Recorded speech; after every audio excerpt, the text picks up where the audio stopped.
नबी पाक सल्लल्लाहु ताला अलैहि वसल्लम ने हज एक फरमाया, कुर्बानी हुजूर जिस दिन मदीने आए उस वक्त शुरू फरमाई और हर साल हुजूर कुर्बानी देते थे।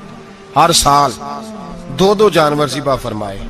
या रसूल अल्लाह सल्लल्लाहु ताला अलैहि वसल्लम, दो का क्या मकसद फरमाया? एक मेरी तरफ से, एक मेरी गरीब उम्मत की तरफ से। या रसूल अल्लाह सल्लल्लाहु अलैहि वसल्लम, किस तरफ से? फरमाया एक मेरी तरफ से, एक मेरी उम्मत की तरफ से। कभी फरमाया एक मेरी तरफ से, एक मेरे अहले बैत और मेरी उम्मत की तरफ से। दो दो जानवर हुजूर ने ज़िबा फरमाए। और फिर मेरे हबीब पाक सल्लल्लाहु ताला अलैहि वसल्लम के गुलाम मौला अली शेर खुदा, इब्ने माजा की रवायत है, हजरत अली शेर खुदा फरमाते हैं कि नबी पाक अलैहिस्सलातु सलाम दो जानवर ज़िबा करते थे। खुद हजरत अली की जब बारी आई तो उन्होंने भी दो फरमाए। तो सहाबा ने पूछा कि अली दो क्यों, दो किस लिए? तो हजरत अली रदी अल्लाह ताला अन्हु फरमाने लगे, मुझे मेरे हबीब ने वसीयत फरमाई थी कि अली तूने दो करने, एक अपनी तरफ से किया करना, एक मेरी तरफ से करना। तो मैं एक अपनी तरफ से देता हूं, एक अपने नबी पाक की तरफ से देता हूं सल्लल्लाहु अलैहि। दो जानवर। आप लोगों ने सुनी हुई है ये बात कि महीना महीना खाना नहीं पकता था हुजूर के घर में। हजरत आयशा फरमाती हैं, 3 चांद और 3 सूरज इकट्ठे कभी नहीं देखे जब साथ रोटी भी खाई हो। यानी 3 दिन मुसलसल कभी खाना नहीं खाया। कुर्बानियां कितनी दी बोलिए? हजरत अली शेर खुदा का मकान कोई नहीं अपना, कोई घर नहीं बनाया। मौला कायनात शेर खुदा, मैंने ये बात फिर दोहरा रहा हूं, पहले भी मैंने अर्ज की थी, पक्का करने के लिए दोहरा रहा हूं। हजरत अली का कोई कारोबार नहीं बज़ाहिर। बीबी साहबा फरमाती हैं कि कई हफ्ते सिर्फ सिरका और खजूरें। कुर्बानियां कितनी? असी सारे हिसाब लान टुरे हैं कि साढ़े ते लगदी है कि नहीं, पक्का। और फिर जब बात होती है देने की तो माहौल और होता है, जब लेने की बारी होती है तो माहौल और होता है। कुर्बानी वाजिब है उस शख्स पर जिसके पास 52.5 तोले चांदी या 7.5 तोले। लेकिन मैं 7.5 तोले वाला फतवा नहीं देता, मैं 52.5 तोले चांदी वाला फतवा देता हूं। इसलिए कि 52.5 तोले चांदी तो शायद तोला या 1.5 तोला सोने के बराबर ही हो जाए, ठीक है ना जी। तो 7.5 तोले सोना 50-60 हजार रुपया जिस आदमी के अकाउंट में मौजूद है वो कुर्बानी करे। बल्कि इमाम शाफी रहमतुल्लाह अलैह फरमाया करते थे, जिसने 3 कमरों को ताला लगाया हुआ है वो 3 कमरे फारग हैं, उसके किसी काम के नहीं, उनकी कीमत का हिसाब लगाए।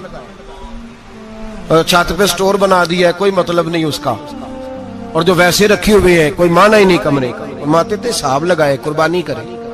रब करीम की बारगाह में देने का जब मामला आया तो तू गोल कर गया काम।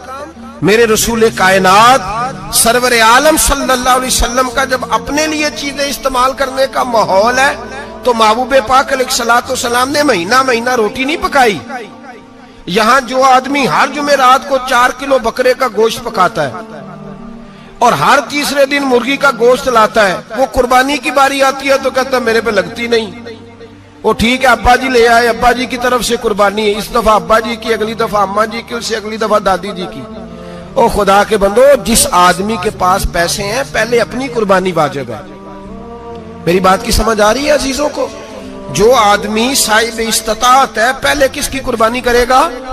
वो कमाई करता है, उसके अपने अकाउंट में तनख्वाह आती है, अब्बा जी के अकाउंट में नहीं आती। उसने अपना बैंक बैलेंस चोरी भी रखा हुआ अब्बा जी से। पहले अपनी कुर्बानी करे, अगर उसको शौक है, दिल करता है तो एक और खरीदे, फिर अब्बा जी की तरफ से करे।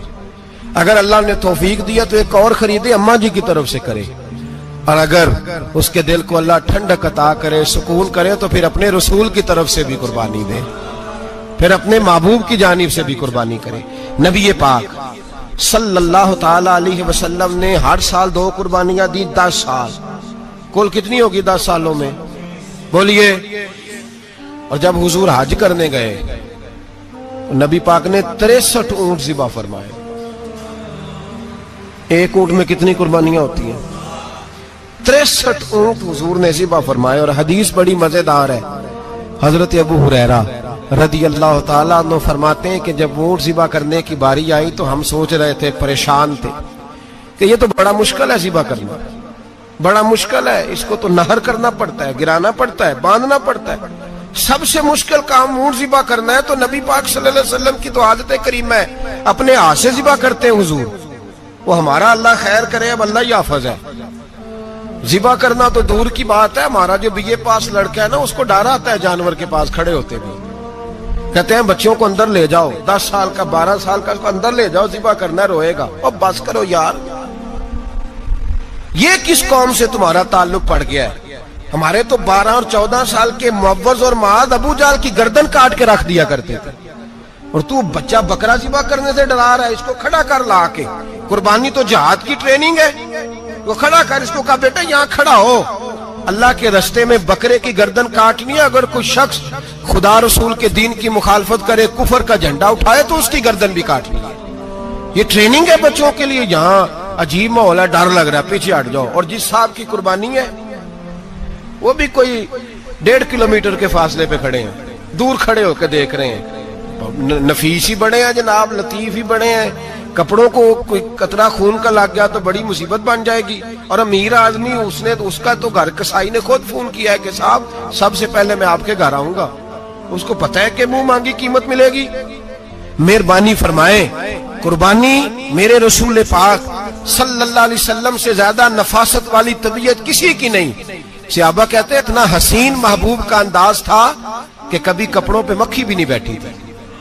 और हुजूर से हम सलाम लेते थे, दस्ते मुबारक चूमते थे, तो हमारे हाथों से कस्तूरी की खुशबू आने लगती। और फरमाते नबी पाक का हाथ यूं होता था कि बर्फ भी इतनी ठंडी नहीं जितना प्यारा हुजूर का हाथ ठंडा होता था।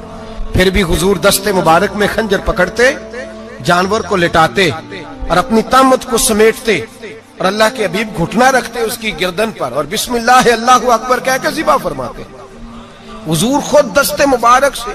तो इतना ज्यादा नाजुक मिजाज हो गया है कि अब ये वाली सुन्नत अदा करना मुश्किल हो गया तेरे लिए। 63 ऊंट है। और सहाबा किराम अलैहिम रिदवान फरमाते हैं कि हाल ये है, हम सोच रहे हैं कैसे ज़िबा करेंगे, क्या करेंगे, कैसे गिराएंगे।